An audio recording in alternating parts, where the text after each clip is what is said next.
Live from Cool Studios, this is koolNews Early Edition.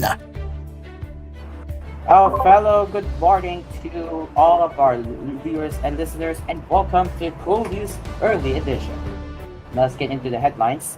Former Senator Antonio Trillanes IV on Friday filed his second plunder complaint against Rodrigo Duterte for allegedly using his position as mayor and later as president to award public works contracts worth 6.6 billion pesos to unqualified companies owned by Senator Christopher Bongo's father and half-brother. Guo, his father, and Desiree Guo, and his half-brother, Alfred Armero Guo, were also named as Duterte's correspondents in the case filed by Trillanes in the Department of Justice. Duterte and the others were also accused of grift and corruption and culpable violation of the Constitution. Guo, age of 50, has been a close aide of Duterte since the former president was a congressman and later as mayor of Davao City. He served as special assistant to the president from 2016 to 2018. He won his Senate seat in the 2019 midterm polls. Guo said that Trillanes' accusation was essentially the same charges heard against him in the past. I categorically deny the allegations against me and former President Rodrigo Duterte, Guo said in a statement. For the record, even before I was born, my family already had a business, he said.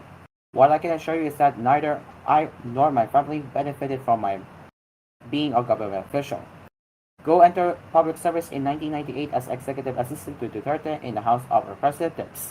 He studied management at De La Salle University and transferred to Ateneo de Davao, where he finished college with a degree in marketing. His grandfather, August Tesoro, was very close to Duterte. Tesoro was the son of the man who founded what is now Davao's largest printing press.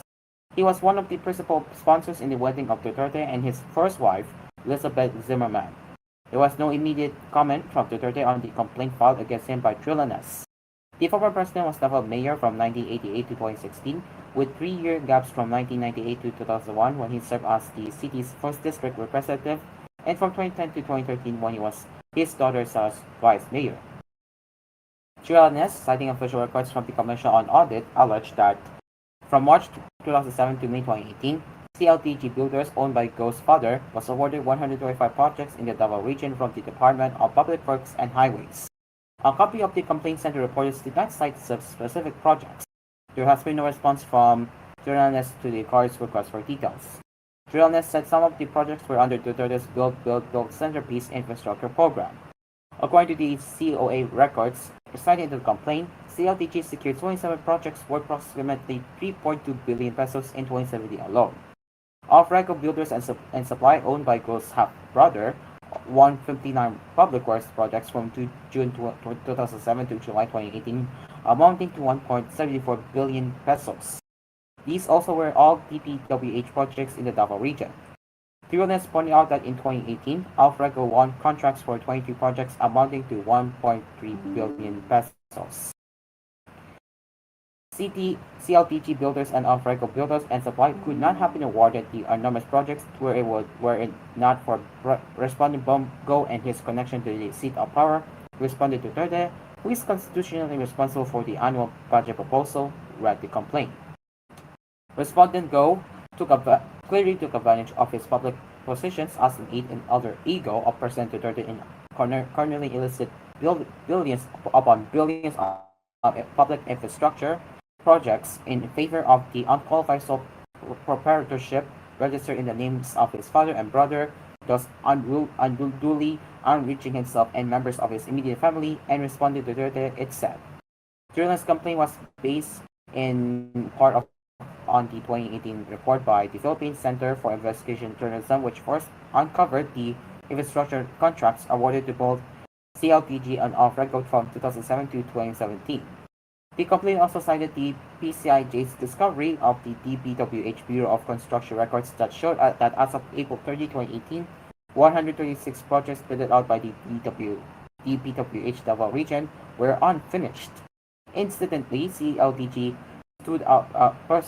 builders stood out in PCIJ's research because all of the CLTG builders joint venture projects with big contractors in 2017 failed to complete projects by the original deadline, the complaint said. Duterte, Guo, and the senator's father and half-brother were also allegedly liable for violating the constitutional provision prohibiting government officials from being involved financially in any government-owned or sponsored contracts, particularly with their relatives. The acts and relationships on parent respondents thus fall squarely under the above constitutional and statutory proscriptions against conflicts of interest in the public sector, undermining the fundamental integrity of the government, the complaint said. Trillanes filed his first plunder complaint in the Office of the Ombudsman against Duterte days before the May 9, 2016 presidential election, causing the then mayor, mayor of hiring 11,000 Go City Hall employees 2 years earlier. He said that according to the COA report, Davao spent 708 million pesos on the contractual salaries, even there were no documents to prove that they actually ran the work. Trillanes said that the budget for the ghost employees could have been the source of funds for Duterte's alleged undeclared bank accounts with transactions totaling 2.4 billion pesos from 2006 to 2015 and for at least 40 properties. Duterte explained that he had hired 3 times the number of contractual employees of the city to keep it clean, safe, and orderly. The amount cited by the COA was part of the city's operational expenses, which he said went to garbage collectors, drivers, and intelligence operatives, he said. In February 2018, then Solicitor General Jose Calida disclosed that the plunder case filed by Trillanes against Duterte had already been closed and terminated.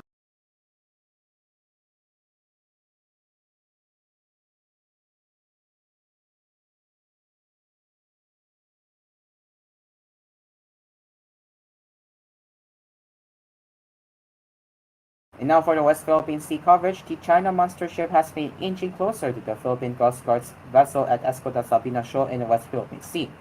According to PCG spokesperson for the West Philippine Sea, Commander J.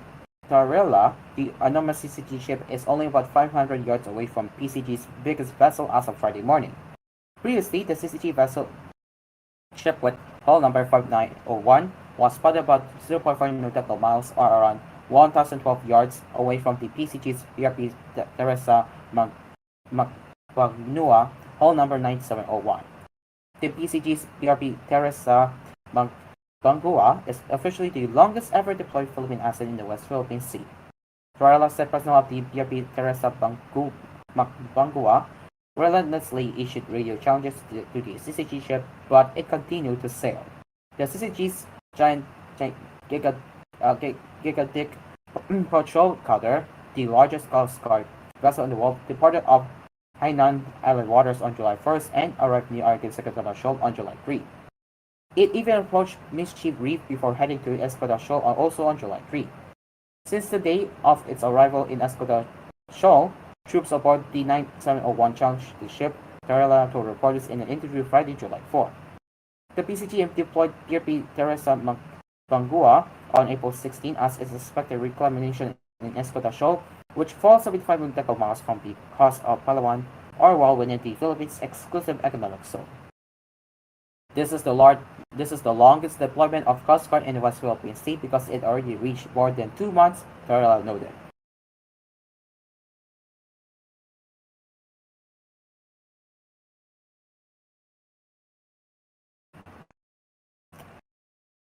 The Office of the Solicitor General has filed a petition seeking the cancellation of the birth certificate of suspended Bambang Mayor Alice Guo, an initial move that could lead to her ouster as she faces criminal complaints over her alleged links to a raided online gaming hub in her town. The petition was filed on Friday before the Tarlac City Regional Trial Court, Solicitor General Fernando Guerrava said. According to Guerrava, the petition cited as a ground for cancellation Guo's failure to file the required supporting documents for the late registration of her birth certificate. If her birth certificate is cancelled, she will lose her most important defense evidence about her identity, Guerrava said in a message to reporters on Friday.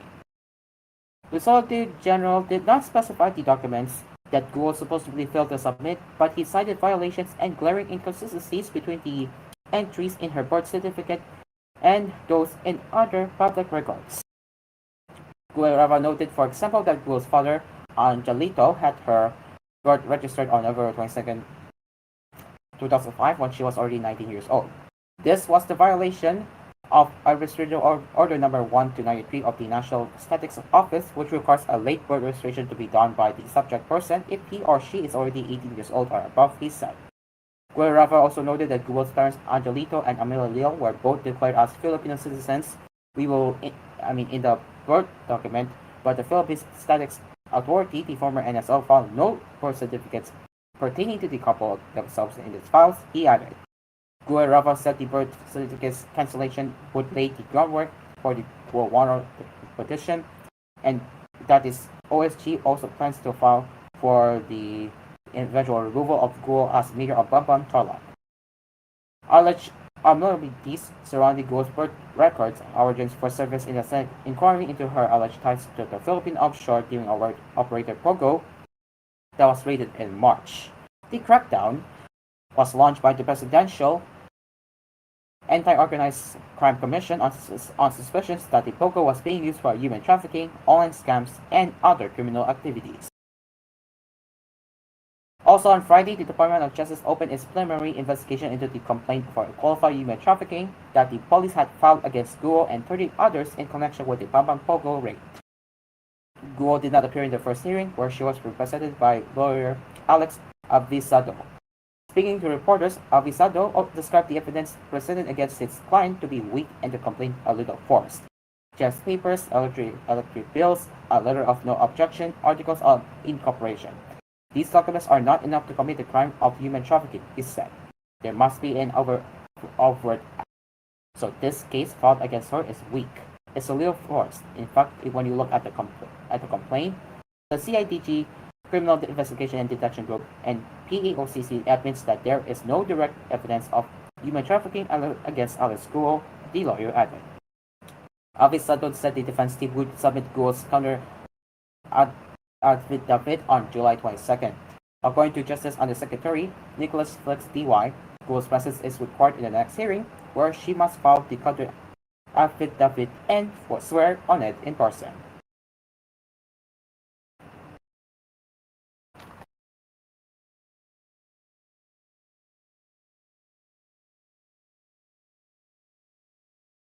And in global headlines, the indictment of former Brazilian President Jair Bolsonaro for money laundering and criminal association in connection with anti diamonds from Saudi Arabia marked the far-right leader's second formal accusation, with more potentially in store.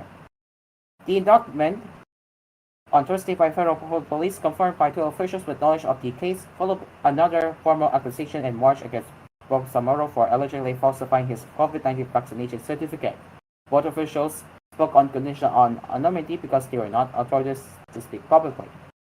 Once Brazil's Supreme Court receives the policy report with the latest indictment, the country's Prosecutor General, Paulo Gonet, will analyze it and decide whether to shelve it, ask for additional police investigation, or file charges and force Bolsonaro to stand trial. It's still early to say how likely the last option is, but the police indictment already marked a turning point in the case, said legal expert Renato Stanziola Pereira, president of the Brazilian Institute of Criminal Science. And that is all for the first gap of koolNews Early Edition. It is now 1 minute to 8. We will be returning to Hello Pilipinas. Play the opening, by the way. So yeah, we will be returning to Hello Pilipinas.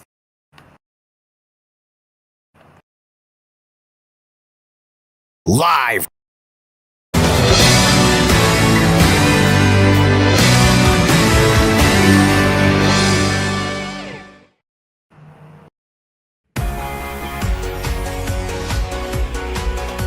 Live from Kool Studios, this is koolNews Early Edition.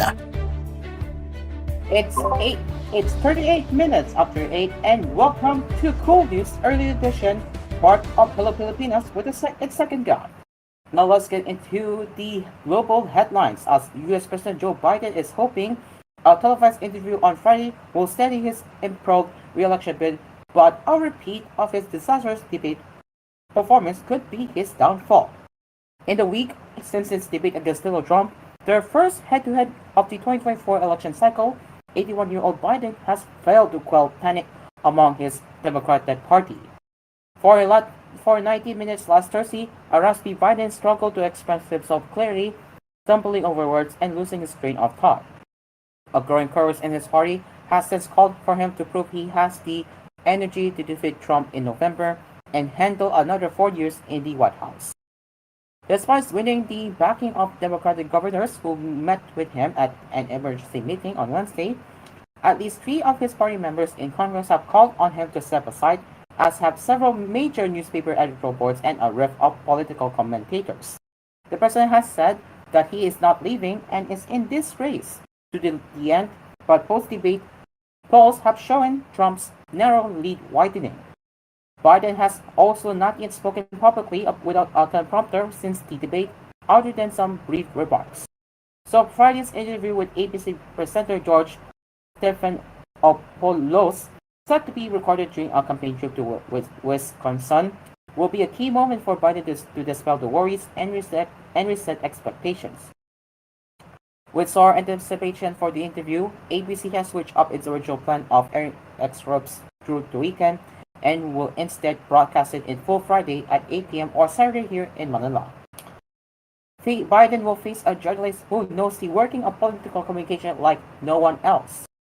Stephanopoulos worked for former Democrat President Bill Clinton during his first campaign and was one of his closest advisors during his first term in the White House.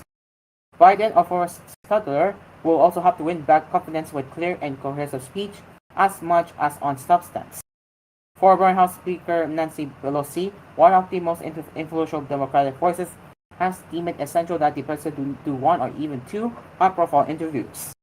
Other supporters have called for a long-form news conference to judge his stamina. The White House has announced that he will hold a news conference during the NATO summit in Washington next week, but has not revealed any details on its format or length. Trump has meanwhile declared Biden to another debate or an all-on discussion, saying on Thursday that he was ready anytime, anywhere, anyplace.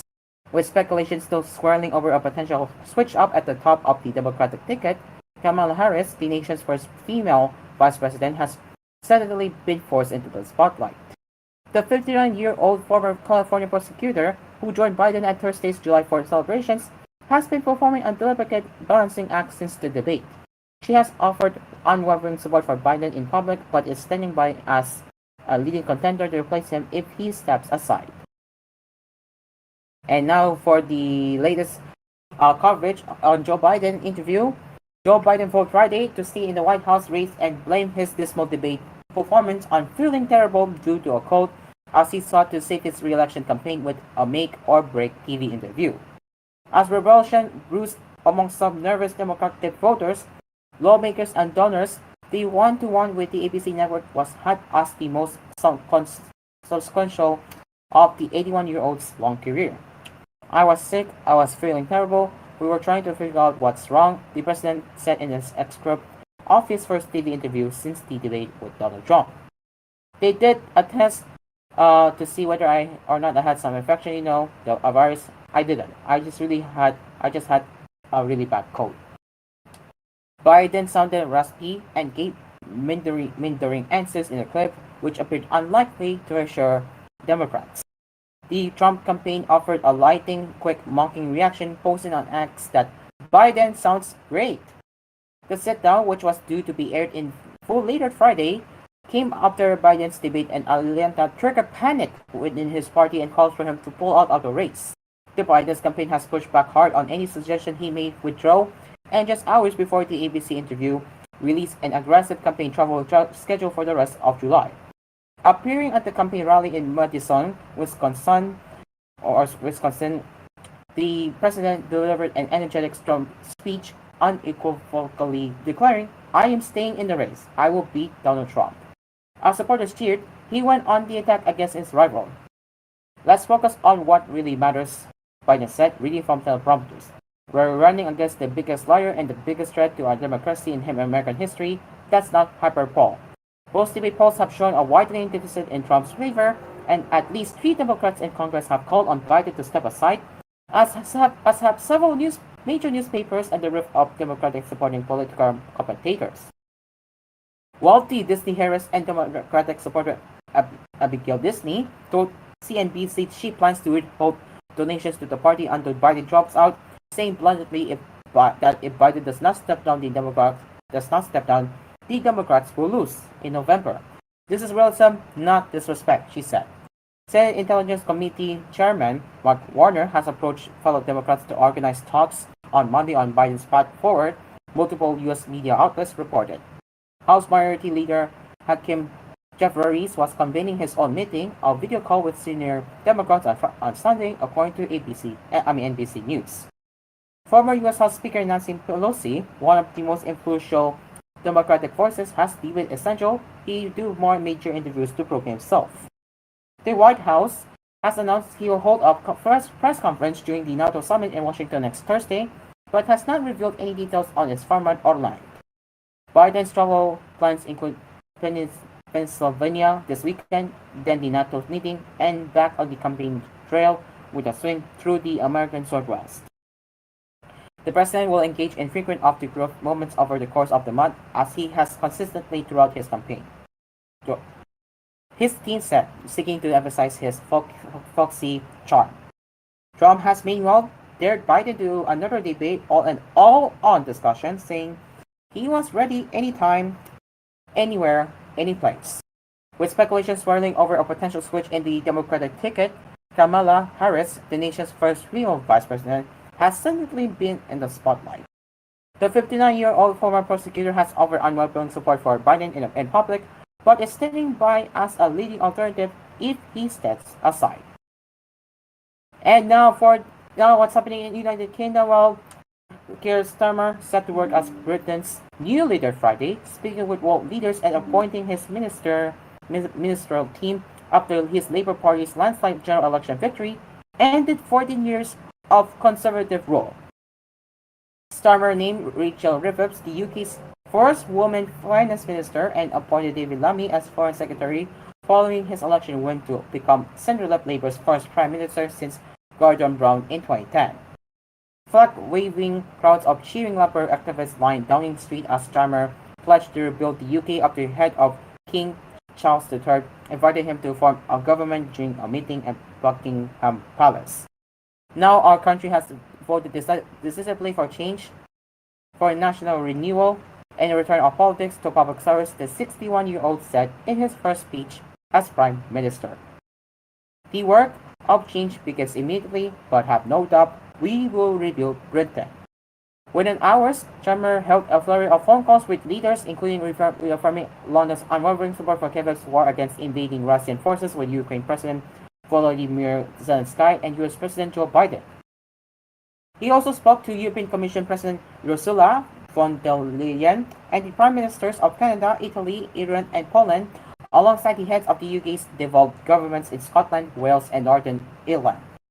Starmer and von der Leyen emphasized the importance of the unique relationship between the UK and EU in addressing shared challenges, his office said. Meanwhile, Germany's Chancellor Olaf Scholz told Starmer he would be a very successful Prime Minister in a call. Earlier on summer, Rishi Sunak conceded defeat during a torrid night for his Conservatives that claimed the scopes of at least 12 of his senior cabinet colleagues and his predecessor Liz Truss. Her disastrous 49 career effectively sealed the Tory's fate with the public 2 years ago when her unfunded tax cuts spooked markets and crashed the pound.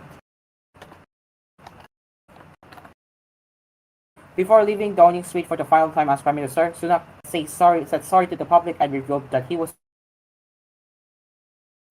stepped down as leader, one arrangements for a successor. The Tories was previously 156 in 1906. Former leader William Hague told Times Radio this was a catastrophic result in historic terms. By late Friday, Labour had won 412 constituencies in the 650-seat House of Commons, with only one result left to declare, giving it a majority of 174. The Tories won just 121, a record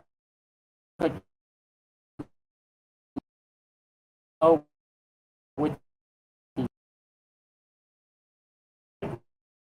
wing vote apparently split by legal fabrics anti-immigration reform UK party, which picked up the smaller opposition Liberal Democrats ousted the Scottish National Party as the third biggest party. The results trend among Britain's closest Western allies, with the far right in France eyeing power, and Donald Trump. Ex-President Trump congratulated his Emir Farage on winning election to the UK Parliament at his attempt, but outside London's BC Waterloo Station, 49-year-old engagement officer Ramsey Sargent called it a momentous election. It has been very rocky over the last few months and years. I am really excited to see what happens next, he told AFP.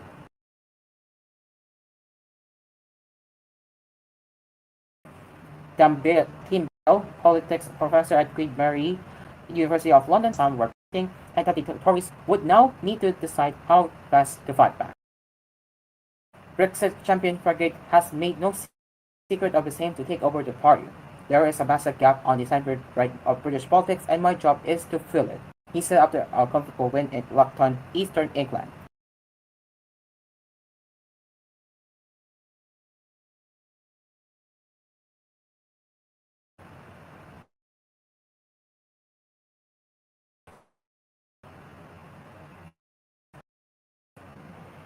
Now for the rest,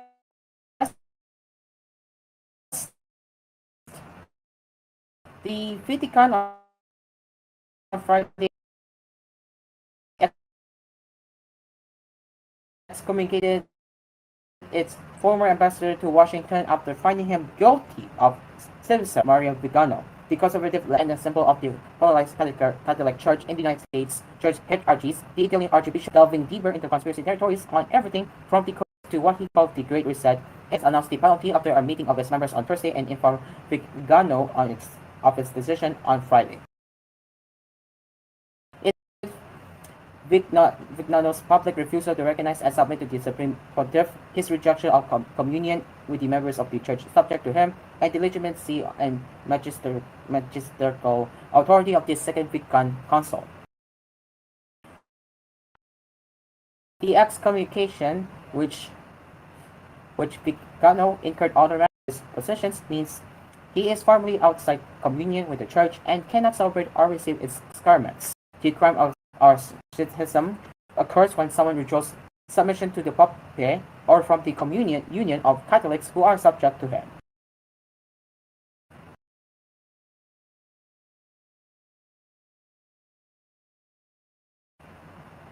Pakistan's tax authorities said Thursday it has blocked 210,000 SIM cards of users or also subscriber identity module who have not filed tax returns in a bid to widen the revenue bracket.